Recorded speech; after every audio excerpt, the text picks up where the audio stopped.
is this going to be? This is example 1. Let's work on example 2.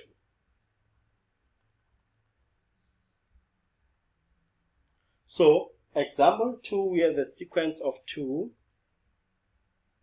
1, 1 over 2, 1 over 4, and so on.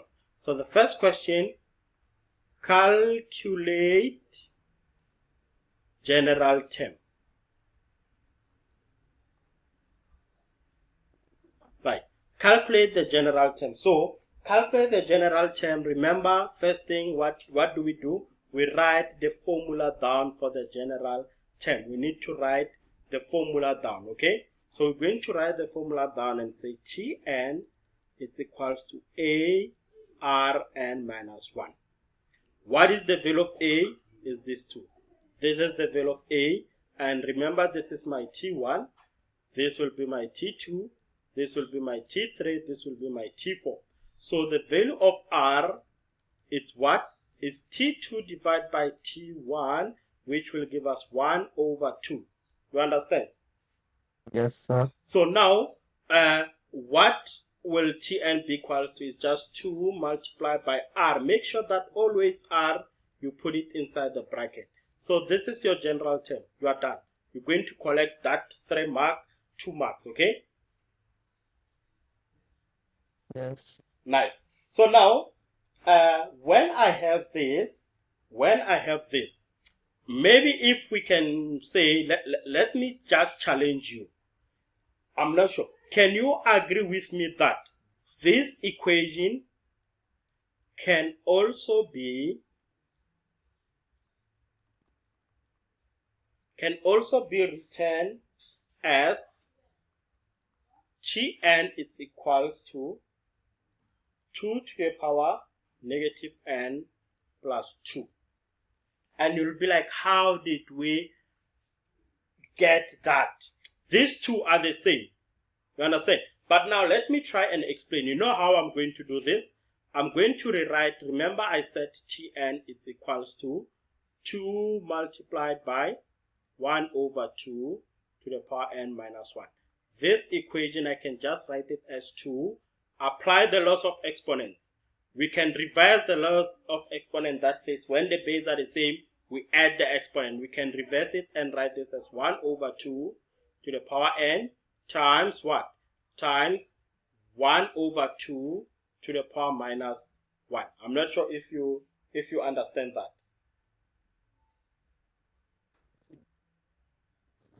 Do you understand what happened here? Yes, I do.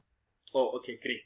So now what we're going to do is that okay, maybe if we do it like this, it's going to be more confusing. Okay, it's fine. So now, what I'm going to do, I'm going to try by all means to make the same base as 2. So if I change this 1 over 2, it's going to be 2 to the power minus 1. Do you agree with me on that? Yes, sir. And then the 1 over 2 can be 2 to the power minus 1. Remember that law that says x to the power minus 1 is equal to 1 over x. So I'm reversing the law and write it like that. So this will be 2 to the power minus 1 to the power minus 1. Let's multiply out the brackets. So this will give us 2 times 2 to the power minus n times 2. So the base are the same. What do we do to the exponent? We add the exponent. This will give us 2 to the power 1 minus n plus 1. Because this is to the power 1, this is to the power 1.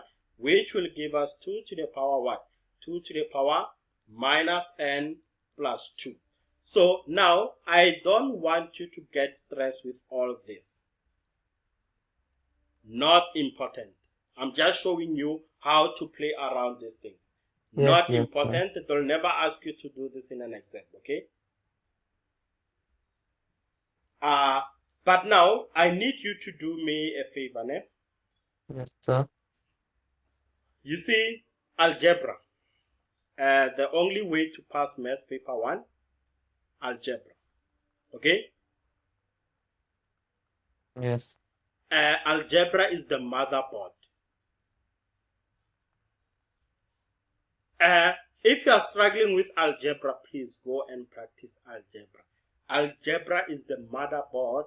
If you understand algebra, it's going to be easy for you to pass paper 1 question paper. Please go YouTube, watch videos on algebra. Everything you need on algebra, go to YouTube videos, watch, go to your notes, study algebra. It's the motherboard. It's very important for you to pass paper 1. If you don't understand algebra, each and every question requires you to know the basics of algebra. If you are struggling with algebra, you're going to have a problem. You understand? Yes, sir. Okay. So now, if we go back to do you have any question based on everything that we've covered so far? No, sir. Okay, great. Let's